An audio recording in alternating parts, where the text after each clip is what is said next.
Magandang morning, Luzon, Visayas at Mindanao. Happy Vesper, everyone. Happy Friday sa ating pong mga kamanggagaw sa mga noon sa pamamagitan po ng Google Meet. Magandang morning po sa inyo. Thank you so much po at kayo laging nariyan at kabahagi ng ating pong pagpapahayag ng mabuting balita ng Panginoon at ang aking dalangin till Jesus comes ay wala pong bibitiw habang available po sa atin ang kalayaan na magpahayag, ay magpahayag po tayo sapagkat darating po ang panahon na ito ay sisikilin ang ating kalayaan. Kaya nga habang atin po magagawa pa ang sumaksi sa ating pong mahal Panginoon ay gawin po natin na ito na may kasigasigan at buong kasipagan. Ating binabati rin po ang ating pong mga nasa FB Live na. Kung kayo po ay nariyan na sa FB, ay maigi po na maglagay na rin ang inyong mga komento at ang inyong mga pagbati. Ma-shoutout po namin kayo. Kayo ay ma-acknowledge namin ang presensya po ninyo. At ang blessing ng Panginoon ay sumagana po sa ating po mga FB Live viewers. At gayon din po sa mga YouTube natin na subscriber. At araw-araw po tayo po ay nag-upload at katunayan yan, yung mga uploaded videos po natin. Yan ay mga compressed videos na po. No, pa atin pong inedit na para sa mga taong nagmamadali at kaya iyan po ay iniksian lamang po natin. At maaari nyo po itong tignan sa ating pong YouTube channel na God's Messages of Love Ministry. At para madali nyo pong mahanap, ay pakihanap lamang po yung atin pong mga na-upload na videos na pamagat. Morning devotional, tapos po ay Mahal ka ni Jesus, o kaya yung ka-upload ko lamang po. Morning devotional ay Pananampalataya ni Abraham 1. Yan. At binabati rin po natin ng ating dinabati kanina, si Sister Ami. Magandang morning. Happy Friday po sa inyo, Sister Ami, at sa inyong buong family. Good morning po. Happy Vesper po sa ating lahat, sa bawat pamilya po na kasama natin sa Google Meet at FB Live. God bless us all. Yan. Thank you so much po sa inyo pong pagbati at pagtugon. Binabati rin tayo ni Tatay Ricardo at Nanay Lita Bacobe. Good morning po sa lahat. God bless us all. At gayon din po sa mga inyo kasama dyan, Tatay Ricardo at Nanay Lita, sa pamilya po ng ni Brother Chris Pongski and Sister Annalie. At gayon din natin binabati po, hayaan nyo na ating batiin sila Sir Raul Di Castro, Sister Flor Sanoria, Sister Gemaline Haylar, Sister Jennifer Casimo, Romel Sabino, si Nanay Aurora Erenya, at gayon din ay regards po kila Sister Mina and family, at gayon din po Sister Eunice Lim, Sister Biolis Paraguera, Manang Melda Gustilo, Brother Marlon Bendo, Brother Adelberto Rosanes, Boss JJ Vlog, Brother John Dotimas ng Mindoro SDA Church, at si ating pong kumpare kaibigan Joe Aaron, Advent Talks ni Brother Kim Pikit, Sister Jeline Espiritu, at gayon din si Nick Villegas na aking kasamang trabaho, si Tonton Agulto gayon din ay binabati po natin. At binabati rin natin si Sister Mary May Doliosa Espiritu. Thank you so much po sa patuloy ng pagsubaybay at sa inyo pong suporta sa ating pong media ministry / church planting. By the way, muli natin pong pinasasalamatan ang mga nag-sponsor po, no? Yung atin pong mga tumutulong sa Lamao Mission Group. Sa kasalukuyan ay inabot po kami ng ulan, pero kapag maganda ang panahon ay si Brother David ay nagpapasimula na po doon. Actually, meron po siyang post. May siguro atin po i-share sa morning devotional. Meron siya mga post doon na nagagawa na po siya ng mga bakal na pang poste. At nung last time ay sila po ay nakapag-layout na. Yan, thank you so much po sa inyo pong mga suporta. God bless you po. At kaya hindi natin pong binabati rin na naman ang kinabibilangan po nating distrito, ang South Bataan, sa panguna po natin pong District Pastor, Pastor Reyes Cabusa, at regards po sa ating pong mga kapatiran ng Biyaan, mga taga Hillview, ang mga taga-Ipag, ang mga taga-Limay at Lamao Mission Group, at ang mga taga-Orion. At kaya hindi ang kinabibilangan po nating Area 3 sa panguna natin pong Area Coordinator, Pastor Mark Hill Sarabia, ang mga Bataan, Olongapo at Sambales ng mga churches. At ating po binabati rin ang ating pong mga kamag-anakan sa Diego, Villacorte at Kiambao, Galarce at Santos Clan ni Sis Imelda. At ang ating mga kasamahan sa hanap buhay, mga katubig, tayo po ay gumising na. At bago tayo maging abala, tayo po muna ay manandaling mag-morning devotional. Unahin natin ating pong Diyos. So, put God first and you will never be last. Magsama-sama po tayo nasa loob na isang oras lamang po ay umawit pa po rin sa Kanya, manalangin at mag-aral na Kanyang mahalagang mensahe ng pag-ibig. At gayon din natin pong binabati ng maligayang kaarawan. Happy birthday po kay sa aking pamangkin sa pinsan na si Just Lorraine Fernandez. At gayon din ang post ni Ate Lita. Yung kanya kapatid yata yun, Tilita, no? Birthday po. Ayan, happy birthday po sa inyo. At nawa marami pang birthdays ang maging karanasan nyo na pinagkakalob ng ating pong mahal na Diyos at ang mayaman at sumasaganang pagpapala sa lahat ng aspeto ng inyong pong buhay ang inyong matanggap mula sa ating pong mahal na Diyos.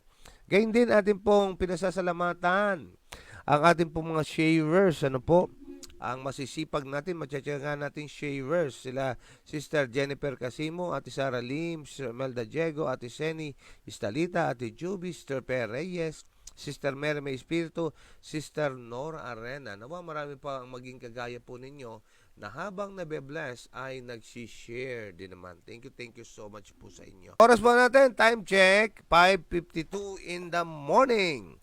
At tayo po ay bumangon-bangon na, gumising-gising na at hali na po. Tayo po ay mag-morning devotional na. Ang ating pong buong family ay isama, wala pong maiiwan, lahat po ay kasama siya. God loves the family, kaya nga po pagpahalaga natin, mahalin natin ang ating sambahayan at sa pamagitan po ng ating pag-akay sa bawat miyembro sa paanan ng Panginoon. Ayun, tayo po magtipon sa altar niya.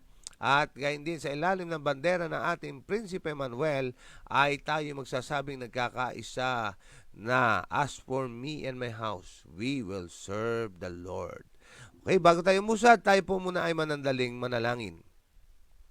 Dakilang Diyos, handa na po kami na tumanggap ng inyo pong mga aral, pangaral, yung mga payo, yung mga paalala. Tunay nga na ito'y mensahe ng pag-ibig mula sa inyo. Kaya nga, ang inyong banal na spirito nawa ang inyong isugo, malaking takal po nito ang inyong igawad sa amin. Pagyan kaming kaunawaan sa bawat aming mapakikinggan. Bigyan kami, O Diyos, ng kapangyarihan na ito naman po ay amin po may kabuhay, magamit sa praktikal naming pamumuhay at maging blessing po ito sa amin at sa amin pong kapwa-tao sa pamagitan ng amin pong pag-share dito.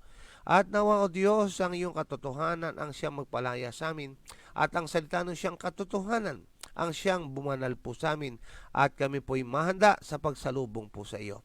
Tunay nga na ang pamilyang tinatatag sa mundong ito'y pamilyang iakyat sa sangkalangitan. Kaya nga, ang bawat pamilya ay bigyan nyo, O Diyos, ng iyong patnubay at gabay at kapangyarihan na kami po'y magsama-sama na umiibig sa iyo at naglilingkod. Nawa ang inyong mga anghel ang italaga upang kami po'y maingatan, huwag kami mapasok ng tukso. Kayo ang siyang mataas at malulhati at wala ng iba, kayo at kayo lamang. At patawarin niyo nga kami sa aming pagkakasala, alang-alang po sa matamis at dakilang pangalan ng aming pong Panginoon Jesus. Amen and Amen. Okay, hayaan nyo natin pong share sa screen ang ating pong babasahin ngayong umagang ito. Ito po'y ikalawang bahagi mula po sa ating pong pinag-aralan kahapon. Kaya nga, ang sabi ko kahapon, hindi ako magiging spoiler at hindi natin ikukwento yung kabuuan sapagkat meron pong ikalawang bahagi. Ito po ang pananampalataya ni Abraham, bahagi 2, Hulyo 11. Mula po sa Genesis chapter 22 verse 8, Anak ko, ibibigay ng Diyos para sa kanyang sarili ang tupa para sa isang handog na susunugin. Kahapon, nayari po tayo sa ating pong pagkukwentuhan, yung ating pong pagre-reflect sa tagpo na nandun na sila, na malapit na sila doon sa lugar na kanilang pong inatas ng Diyos na kanilang pupuntahan.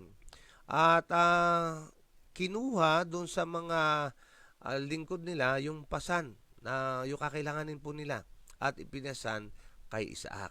So doon po tayo pupunta, no po? Doon po tayo magpapasimula. Okay, heto po ang laman ng ating pong babasahin. Habang papalapit sila sa bundok, si Isaac ay nagsalita kay Abraham na kanyang ama at nagsabi, "Ama ko." At kanyang sinabi, "Narito ako, anak ko." At kanyang sinabi, "Narito ang apoy at ang kahoy. Datapwat nasaan ang kordero na handog na susunugin?" Ang nakakaakit ng mga salitang ito, "Ama ko," ay tumusok sa kanyang mapagmahal na puso at muli niyang naisip, na ako sa aking katandaan ay maaaring mamatay sa halip na si Isaac. Tinulungan ni Isaac ang kanyang ama sa pagtatayo ng altar. Magkasama silang inilagay sa kahoy at ang huling gawaing paghahanda ng sasakripisyo ay tapos na. Sa nanginginig ng mga labi at nanginginig na boses, inihayag ni Abraham sa kanyang anak ang mensahe na pinadala sa kanya ng Diyos. Si Isaac ang biktima, ang korderong papatayin. Okay. Habang akin pong binabasa, mga kapatid ko, ako'y kinikilabutan, na aking nararamdaman yung sitwasyong meron, no?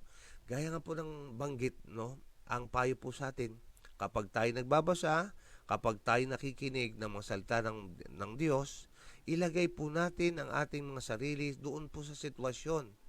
Okay, 3 araw na binubuno na ni Abraham, ito pong tagpong ito, no, na kanyang ihahandog ang kanyang kaisa-isa, ang kanyang minamahal, ang ipinangakong anak sa kanya ng Diyos.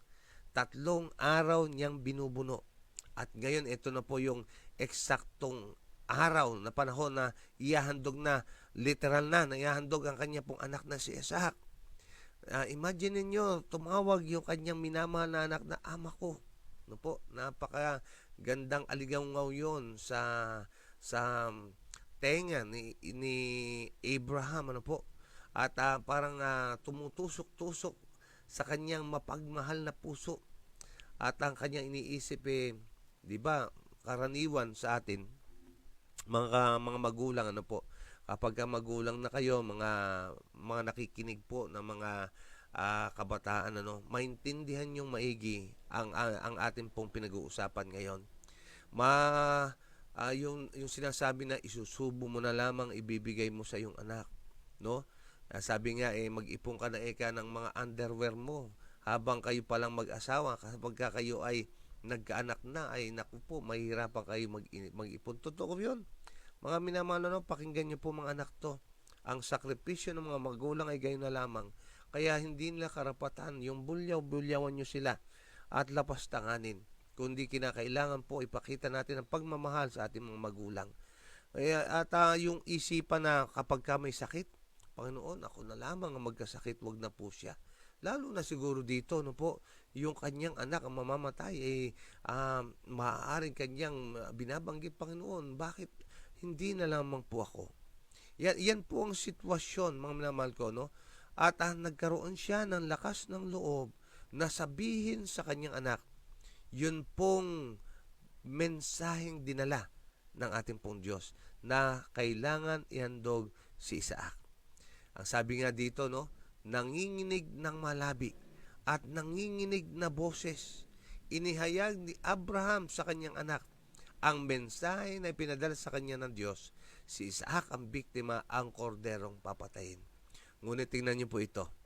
Ito po yung nabanggit at pinag-aralan natin kahapon. Malaking bagay ang pagtuturo ng mga magulang. Malaking bagay kung ano ang pinapakita natin sa ating mga anak. Gaya ng ating po na pag-aralan din kagabi, tinalakay beforehand, mga kapatid, pasalamat tayo sa Diyos. Talagang both Google Meet and FB, both Google Meet and both morning devotional, tsaka ganyan din po yung 7-7, nagtutulong po sila, po, sa kanilang sarili, po. Pinag-aralan natin kagabi yung kahalagahan ng mga pagiging mabuting magulang. Ganon din po sa ating pong umaga ngayon na pagtitipon, ang sabi nga, mas matakot daw tayo, mga minamahal ko, sa mga nakikita ng ating mga anak na ating ginagawa. Mas matakot daw po tayo na imbis dun sa naririnig na sinasabi natin, gagayahin ng ating mga anak, pero mas nakakatakot na gayahin yung ating ginagawa. Yung masasama, mga kapatid, yung nakikitang hindi maayos. No po? Kasi parang sponge po ang parang sponge po ang mga bata na kung saan ay napakadaling matuto. Yung nakita, yung kanila pong mga narinig, yan po ay madali nilang gayahin. Kaya si Isaac, sapagkat ang kanyang ama ay ama ng pananampalataya, heto po ang naging sitwasyon. Kung pinili ni Isaac na labanan ng utos ng kanyang ama, nagawa niya sana ito, sapagkat siya ay lumaki na. Ngunit siya ay lubos na naturuan sa kalaman tungkol sa Diyos, kung kaya't nagkaroon siya ng ganap na pananampalataya sa kanyang mga pangako at kinakailangan. Inalayo niya ang kanyang ama sa pamamagitan ng pagtiyak sa kanya na ipinagkaloob ng Diyos ang karangalan sa kanya sa pagtanggap sa kanya bilang isang sakripisyo. Nakakakilabot to ng mga kapatid ko, no? Ewan ko kung nanginginig lang ako dito sa electric fan, pero mga kapatid, damhin niyo po ang sitwasyon. Imbis na to si Isaac ay manlaban, kasi kung gugustuhin niya po, sabi nga nung ating pong binasa kahapon, 120 years old si Abraham nang mangyari po ito. So therefore, 20 years old, more or less si Isaac. Nasa kalakasan po ito at si Abraham ay nasa katandaan na. Madali na sa kanya manlaban. Takbuhan niya lang siguro si Abraham, hihingalin na ang kanyang ama at hindi na makakahabol. Ngunit ano po ang nangyari? Pinili ni Isaac, mga kapatid ko, na sundin ang sinabi ng Diyos kay sa kanyang ama. At yung ituring na karangalan, mga mahal kong kapatid, na siya po'y ialay bilang handog sa Panginoon. Nako, napaka-grabe naman, mga kapatid, Talagang naipasa ni Abraham sa kanyang anak ang pananampalataya, po. At nakita, ito po ang pananampalatayang ito dito po sa ginawa ng mag-ama. Sabi niya, inaliw niya ang kanyang ama sa pamamagitan ng pagtsatsak sa kanya na pinagkaloob ng Diyos ang karangalan sa kanya sa pagtanggap sa kanya bilang isang sakripisyo. Na sa kahilingan ito ay hindi niya nakitang puot at sama ng loob ng Diyos. Ngunit ang ma-espesyal na tanda na mahal siya ng Diyos, na hinihiling niya sa kanya na italaga ang sa kanyang sarili bilang isang sakripisyo. Alam niyo, ito po isang magandang katuruan din sa atin, yung pong turo dito sa buhay ni Isaac. Alam niyo tayo, mga kapatid ko, kung atin pong i-relate sa atin, kung magre-reflect tayo ngayon agad, maraming panahon na kung saan ay nakakaranas tayo ng mga negatibong bagay, yung mabibigat na karanasan, na kung saan ay madalas pa nga kawawa ang Diyos, no? Kung atin susuriin, tayo na sinisigaw ng pangyayari na tayo may kasalanan. Pero kapag ka naranasan po natin yung konsekwensya, ang madalas na nasisisi, Diyos. Nandyan pa nga na nagtatampo tayo sa Panginoon. Nandyan pa nga na, Panginoon, ay ganito ang aking karanasan, hiwa-hiwalay muna tayo. Pero dito, makita natin na ang sabi po dito, mga kapatid ko, sabi niya, hindi niya nakita ang puot at sama ng loob ng Diyos. Ngunit ang mga espesyal na tanda na mahal siya ng Diyos. Dapat, mga kapatid ko, ganun ang ating pong paningin. Sabi nga, rejections are God, redirections. At ang sabi ng awit pa sa Grace, marami daw na mga blessing ay nakatago, mga minamahal ko, dito sa mga luhang ating natatanggap. Yan po ay mga blessings in disguise. Ang kailangan lang natin kapag dumating yan, ating alamin sa Panginoon, ano ang natatanging aral na nais yung aking matutunan? Ano ang mga pag-redirect nyo sa aking buhay? At kapag sabi nga, kapag meron pong hindi binigay sa atin, merong inihanda ang Diyos na mas maganda kaysa dun sa ating pong hinihiling. Kaya nga sa buhay ni Isaac, ngayon po sa ating pong pinag-aaralan, ay napakaganda na ating pong matutunan yan. Okay, tuloy po natin. Hinikayat niya ang halos walang nerbiyos na kamay na kanyang ama na igapos ng mga gapos na nagkulong sa kanya sa altar. Aba, imagine niyo, no? Siya pa mismo ang naghikayat sa kanyang ama. Ama, sige na, go ahead, do your thing. Eka nga, ano po, na gapusin siya at isagawa ang pag-aalay. Ang sabi dito, ang mga huling salita ng mapagmahal na pag-ibig ay binigkas ng mag-ama. Ang huling magiliw na anak at mga luha na magulang ay nalaglag. Ang huling yakap ay ibinigay at ang ama ay idiin ang kanyang pinakamamahal na anak sa kanyang matanda na dibdib. Sa huling pagkakataon, ang kanyang kamay ay nakataas, maigpit na humahawak sa instrumento ng kamatayan na siyang kikitil ng buhay ni Isaac. Anuhin po natin, damhin natin itong sitwasyon. Nandun na, no, mga kapatid, nagapos na, naibigay na yung mga huling pagpapahayag ng pagmamahal. At handa na nilang gawing mag-ama ang nararapat na gawin na kung saan ito'y hinihiling ng Panginoon Diyos. No po, naramdaman niyo po ba kung gaano ang pag-ibig ng isang ama sa kanyang anak at ang anak sa kanyang ama? Ito pong kasaysayang ito ay nagpapakita sa pag-ibig ng Diyos sa atin. Narinig niyo po ba? Naramdaman niyo po ba?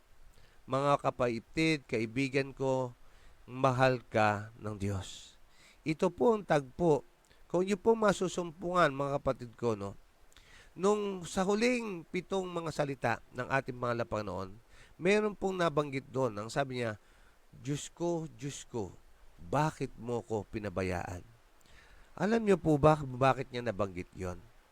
Ang sabi po ng Bible commentary na kinukuha ang mga teksto ng Biblia upang patunayan.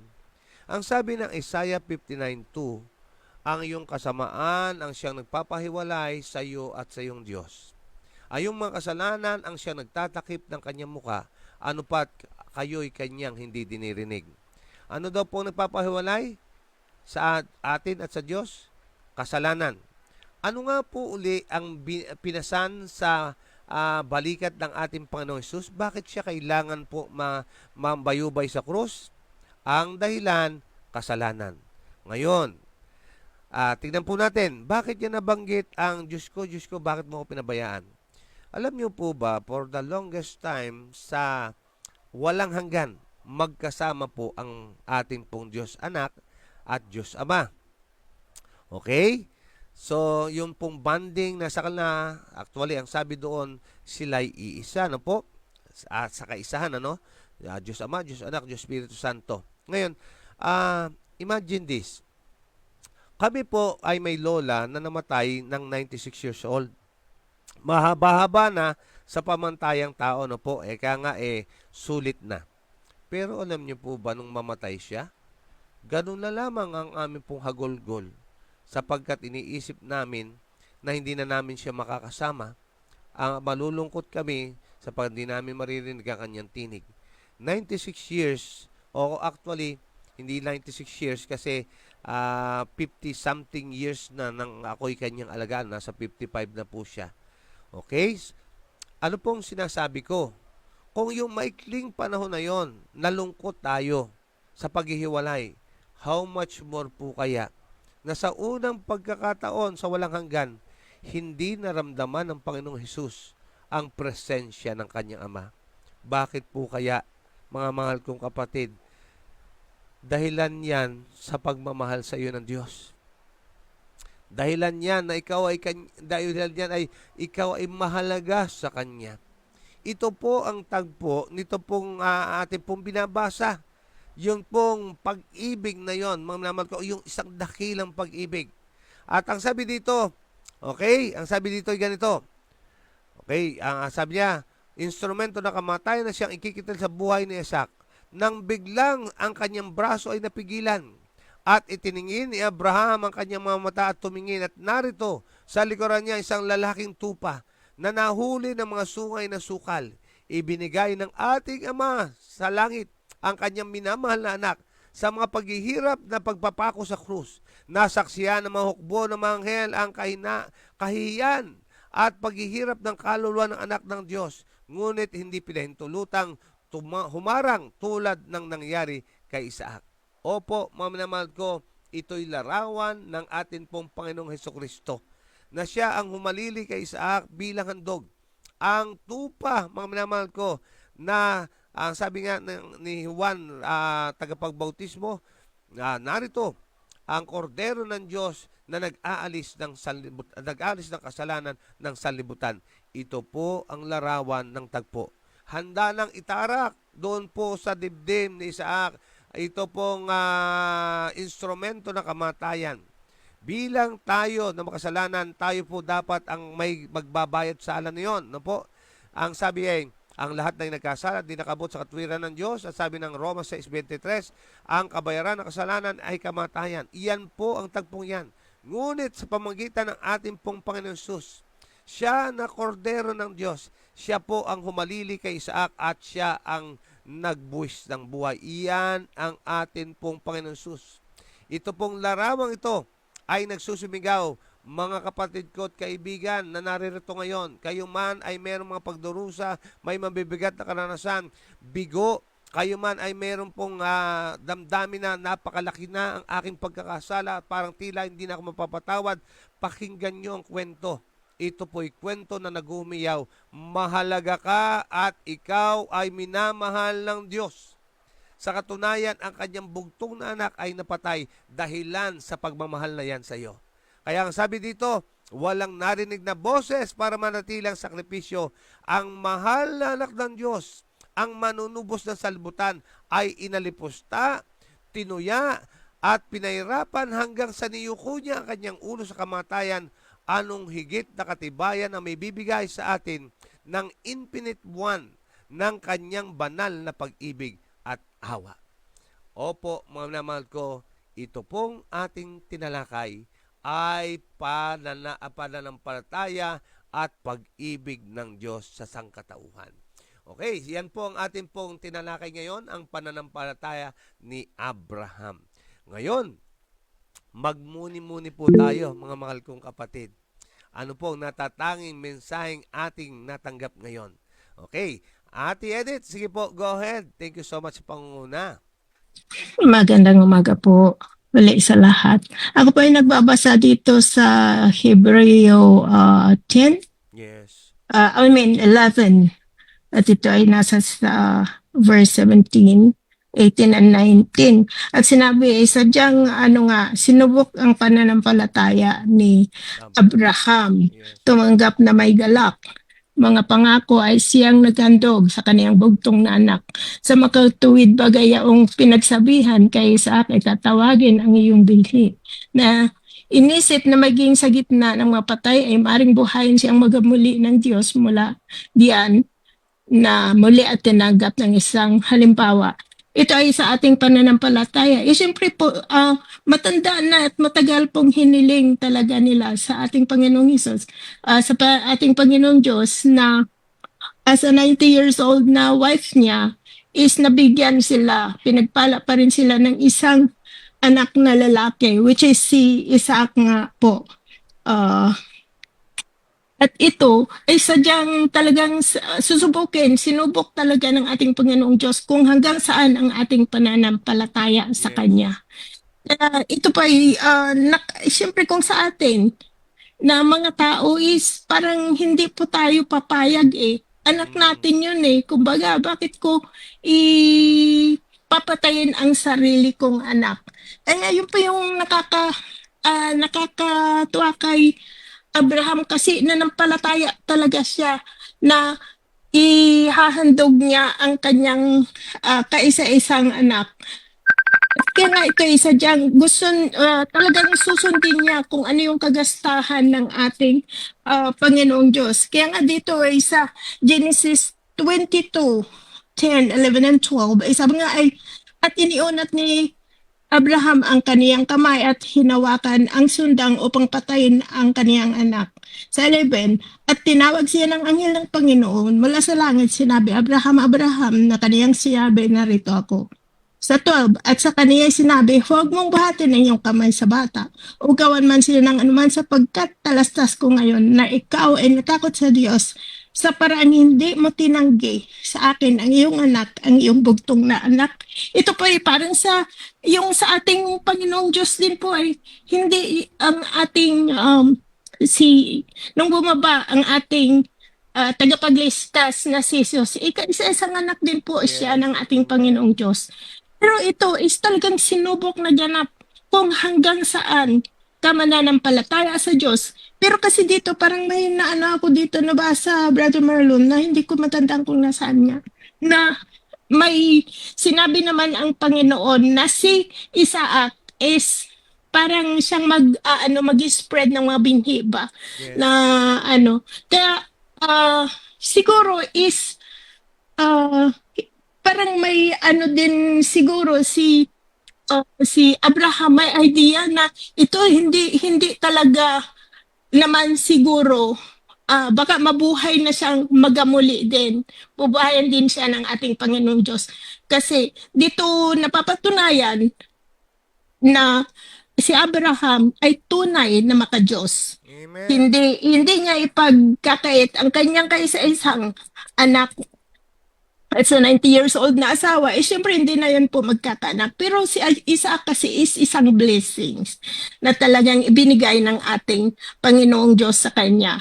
Kaya nga, sabi nga, kasabihan natin, lahat ng mayroon tayo is hindi sa atin. Kung Amen. gustuhin ng Panginoon at bawiin yun sa atin, kuhanin sa atin, is wala po tayong magagawa, kundi ang ibigay. Kung tayo po is talagang may pananalig sa ating Panginoong Diyos. Kaya yun pa yung naanuhan ko dito kay Abraham eh. Tayo, as mga tao din, is manalig lang tayo sa ating Panginoong Diyos. Mayroon man tayong pagdaanan na masalimuot, ito po ay masusob. Kasi Amen. yun nga, sabi nga sinubukan si Abraham kung hanggang saan. Kaya tayo po ay daraan lahat. I don't think na mayroong taong magsasabi na hindi ko pinagdaanan yan na mga pagsubok na yan. Lahat po tayo ay magsasabing mayroon talaga. Yes. Kasi sa atin is walang perpekto. Pero ang naano dito kung paano natin masunod ang sumunod sa ating Panginoong Diyos. Kasi yung manumbalik sa Kanya, makagawa man tayo ng kung anong ayaw natin, basta nagkamali tayo, yun nga sabi, ay nagkamali ako, may pagkakamali ako. Ngayon, ay dahil nananalig pa rin tayo sa ating Panginoong Diyos na tayo ay basta tayo ay bumalik sa Kanya is patatawarin pa rin tayo as always. Kasi hindi naman tayo itatanggi ng Panginoong Diyos kapag tayo naman nanunumbalik sa Kanya. Kaya yan po ang ano ko dito kay Abraham na talagang ano siya, Christ-like din yung kanyang Amen. Yes. pananampalataya sa ating Panginoong Diyos. Amen, Ate Edith. Napakaganda ng inyo pong binahagi at napakaganda po ng ating Amen. Amen, Ate Edith. Ayan, thank you so much po sa inyong pag-share, no? Napakaganda po ng ating pong natututunang aral dito po sa atin pong tinatalakay ngayon, ano? At talagang pagtuturo sa atin ito, sabi nga na-share ni Sister Marical last time, ano po, tayo pong lahat ay nakakaranas ng mga pagsubok. Wala pong magsasabing hindi, ano po. At lahat yan ay binigay ng Diyos, pinahintulot ng Diyos, na kung saan ay alam niya na kaya natin yung mga pagsubok. At kaakibat ng pagkapapahintulot niyan, mga kapatid ko, yung kakayanan na ito ay atin pong mapagtagumpayan. Ang kailangan lamang ay yung atin pong part, yung atin pong participation. Kasi nakita natin, yung part ng Diyos nandun na eh. Yung ihanda tayo, bigyan tayo ng i-equip tayo para ito'y mapagtagumpayan. Kaya lang, syempre, kailangan po natin yung kagaya ng ginawa ni Abraham na nanghawakan dun sa mga pangako. Ginamit yung mga pangako ng Diyos. Kasi imagine niyo no, tama yung sabi ni Ate Edith, ano, kahit na kanyang iniala yun, halimbawa natuloy, halimbawa lang, pero hindi po kasi humihingi ang Diyos na iaalay mo yung buhay mo, yung tao po yung iaalay nyo, wala pong ganon. ang nanghihingi po ng alay na ganon sa ating pag-aaral ng banal na kasulatan, yung pong mga sumasamba sa Diyos-Diyusan. Pero sa Diyos, hindi po nangyayari yun, ano? Tingnan nyo po yung pangyayaring yun sa kay Abraham, ano po, na talagang pinili niya na maging masunurin. Kasi iniisip niya, ang Diyos po ay makapangyarihan, no? Gasino na lang sa Diyos na buhayin po yung kanyang anak kung halimbawa man na natuloy. Sabi nga po ng mga alagad sa tala ng banal na kasulatan, yung kanilang ipinagkatiwala sa Diyos, no po, ay alam nila na ito'y iingatan ng Diyos. Alam po yon, yung kanilang panampalataya, yung kanilang pong mga buhay. Kaya nga, kahit na may banta sa kanilang buhay at kahirapan na kanilang daranasin, nagpatuloy po ang ating mga alagad. Bakit? Nanampalataya sila. Naingatan ng Diyos ang pinagkatiwala. Ganon din po kay Abraham na nakita natin ngayon. Okay, Ate Lita, pagkatapos ay Sister Raquel. Okay, good morning po sa lahat. Bagamat maulan mga kapatid, tuloy pa rin tayo sa ating pinag-aaralang devotional. Ito po ay test of faith At ito po ay nakita natin yung kwento po ni Isaac at ni Abraham. Ito po ay nilalarawan lang yung darating na Panginoon. Yung po ay sinasigisagan ng paghahandog na iyon At nakita natin ang pagsunod talaga kay Abraham. Hindi po natin kayang sumunod kung hindi natin kilala ang Diyos. Amen. Kasi kilala talaga ni Abraham ang kanyang Diyos at lubos ang kanyang pagtitiwala dito. Kaya yun lang din po ang kukunin natin, ano man po ang danasin natin sa buhay, lagi nating tandaan, ang Diyos po ay hindi tayo kailanman bibigyan ng anumang problema o anumang mga alalahanin na hindi po natin kakayanin. Lagi nating tandaan na ang ating Diyos ay mas malaki po sa ating mga problema. Amen. At lapit lang po lagi, prayer lang po talaga ang lagi nating magiging sanggalang sa lahat po ng mga nangyayari po sa atin. At relate po ako dyan sa storya na yan. Napakasakit. Kaya si Abraham ay, alam niya kung ano ang naramdaman ng Diyos. Nararamdaman ng Diyos. Hindi pa man nangyayari, ay alam niya na yung sakripisyo na yun na mararamdaman ng Ama natin na nasa langit doon sa pagbibigay ng buhay ng kanyang anak. Sa akin nga, biglaan lang pero talagang napakasakit. Pero kahit kailan ay hindi natin sisihin sapagkat alalahanin natin, wala tayong pag-aari. Kahit ang ating mga anak, pahiram lang yan at mismo ang ating buhay ay pahiram po ng Diyos. Kaya ipagkatiwala po natin ito at hayaan natin, bahala na ang Panginoon sa atin at kailanman hindi po niya tayo pababayaan. Yun lang po. God bless us all po. Amen and amen. Thank you, Ate Lita, sa iyong pong ibinahagi. Okay, Sister Raquel, sige po, go ahead, Sister Raquel. Tama, Elder. Buhay natin ay hiram lang. Kaya po nandun yung pag-iingat. Kaya po pag pinipinyagan yung mga baby sa atin, ay handog. Sabi nga nila, ay bakit sa Katolik binyag sa ating handog. Yun nga po, ito natin po na babalik yung mga baby natin sa handog. Tayo ay binibinyagan sa buong katawan, sa kanila po handog. Kaya nga po, isa lang po yung paraan at yun lang din po ang nakita kong i-share ko kasi po, tama nga po habang bata hanggang maliit, i-handle. Kasi galing din po sa kanya yan. Kaya yun lang po, marami po salamat. Amen. Thank you, Sister Raquel, sa iyong ibinahagi. Ayan, thank you so much po sa inyong pong mga pag-share. At ating pinabati po ang mga nasa FB Live, si Ate Rita, kasama po natin ngayon, bumabati. Sister Bioli Spargera, kasama rin po natin. Ganyan din po Sister Wilna Rolye, si Nanay Juanita Kabakungan po, kasama rin natin. Si Ate Talolet ay bumabati rin si Tita Gloria Garcia. Ayan, morning, amen. At si Sister MJ, thank you so much po sa inyong pong pagsuporta sa ating pong media ministry / church planting at sa inyong pong pagsubaybay. God bless po. At kay Brother Domingo Santiago Ligaya, blessed morning po sa lahat. Alam ko parang taga-Baler po siya, po. Yan, thank you so much po, Brother Domingo. God bless po sa inyong pong ministry dyan at kamusta po sa ating pong mga kapatiran. At si Brother Jerome Dotimas, kasama rin po natin. At Sister Leonie Gregorio Evangelista ay kasama po natin din. Okay, meron pa po bang nais magdagdag? Brother Dong, good morning! Happy Friday po sa inyo. Good morning po sa lahat. Ayan, Ayan, napakalakas po ng ulan. Ano po? Okay, thank you so much sa inyo pong mga pag-share. Kung wala na po, ayun, sino yun? Ate Lita, sige po, go ahead. Dagdag ko lang din po, nakita po natin na si Abraham, alam niya na sa kanyang paghahandog sa Panginoon, iaalay niya po yung mismong anak niya. Tayo po ngayon ay ginigising. Saan po ba nating gustong dalhin yung ating mga anak? Ano po? Sana po ay magkaisa tayo na yung ating mga anak na ito ay lapit din natin sa Panginoon at ipagamit sa gawain po. Kasi kung hindi po natin sila lapit, alin lang po sa dalawa yan, mas piliin po nila ang mapunta sa labas kaysa maglingkod po sa Panginoon. Samahan po natin ang ating mga anak para sila po, pag tayo man mawala sa mundong ito, yun din po ang gagawin nila. Yun lang po. God bless us all po. Amen and amen. Ayan. Thank you, Ate Lita. Ate Sara, sige po, go ahead. Makikiano lang po na pag-pray si Jacob. Siya naman po ngayon ang may lagnat. Yun lamang po. Okay, sige po, atin po ipag-pray si Jacob. Okay, so thank you po sa mga nag-share. Mga minamahal ko, tayo po ay dadako na sa ating pong prayer time. At ito po ang pinakamahalagang bahagi ng ating pong pagtitipon, ang ating pong pagtugon sa paanyaya ng Panginoon. Okay, ang ating paggamit ng ating pong kalayaang pumili. Okay, tayo po ay manalangin. Dakila naming Diyos, Ama naming banal sa oras na ito.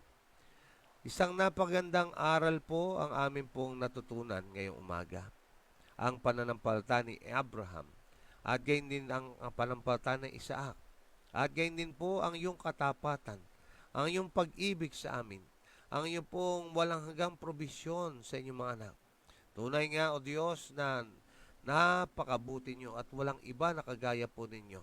At sa bawat sandali, bawat panahon, kung amin lamang pong pagbubulay-bulayan, hihinto kami sandali, ay amin pong matatagpuan na tunay nga na ang kabutihan nyo ay gayon na lamang. Ang aming pong puso ay nadudurog sapagkat sa kabila ng iyong kabutihan, kasamaan ng aming pong naigaganti. Sa kabila ng iyong katapatan, kami po'y madalas na hindi nagiging tapat po sa inyo.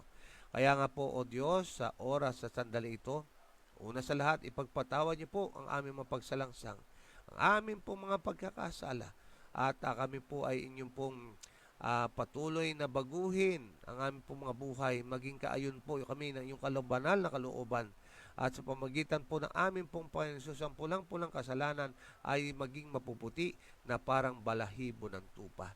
Sa oras na ito, Ama, amin pong pinakikiusap po sa inyo, na nawa po, Ama, ay inyo po kaming patuloy nilangapin at patuloy kaming kupkupin at patuloy na kami, O Diyos, ay gabayan ninyo at kayo siyang manguna sa amin sapagkat sa ganang aming sarili wala kami magagawa. Kami po'y salat at nangangailangan at kami po ay may karamdaman na kayo ang magpapagaling. Kami po ay puno ng pagkakasala na kayo po ang makapagpapatawad. Kayo po ang kailangan namin sa buhay namin ito. Dakilang Diyos, ang iyong mga anak ay may kanya-kanya pong struggle, may kanya-kanya po kaming pinagdaraanan, may kanya-kanya po kami, O Diyos, na pinaglalabanan. Nawa sa pamagitan po ninyo, ay kami po, O Diyos, ay magkaroon ng mga pagtatagumpay. Kayo at kayo lamang ang aming maasahan, kayo at kayo lamang, O Diyos, ang siyang amin pong mapanghahawakan. At nawa, O Diyos, ang bawat isa na may mga kanya-kanyang dalangin ngayon, nawa ay inyong dinggin. At kung ito po'y marapat na ipagkaloob at ito'y makakabuti, nawa, O Diyos, ay kayo po ang sumagot sa mga pangailangan at mga daing na ito. Umaasa kami, Panginoon, na sa buong maghapong ito, pakibantayan niyo po ang aming mga mata, tenga, bibig, ang aming pong puso, ang aming pong buong pagkatao, upang sa gayon ay kayo ang laging laman nito. At para sa inyo, ang aming pong gagawin, sasaltahin at iisipin. Pagpalaan niyo po ang lahat ng narito ng nagtiwala sa iyo. Nawa ang inyong bendisyon at ang pag-ibig na aming pong Panginoon Jesus ang patuloy namin pong maging karanasan at ang patnubay at gabay at pag-iingat ng banal na Espiritu ang siyang sumami lahat ngayon at magpakailanman. Salamat po, Ama, sa pagdinig sa panalangin at amin ang pong tinanggap ito. At nawa si Brother Jacob sa kanya pong karamdaman ay nawa ay siya po ay inyong lapatan ng inyong pagpapagaling at masumpungan na siya po ay bumabangon sa kalusugan. Ang lahat po ito ay amin ang tinanggap alang-alang sa matamis at dakilang pangalan po ng aming pong Panginoon Jesus. Amen and Amen. Amen. Amen. Morning po. Ingat po ang lahat. Good morning Ingat po sa lahat. Salamat sa inyo pong pagsubaybay. God bless everyone. Shalom. Miss pa mga kapatid. Bye-bye.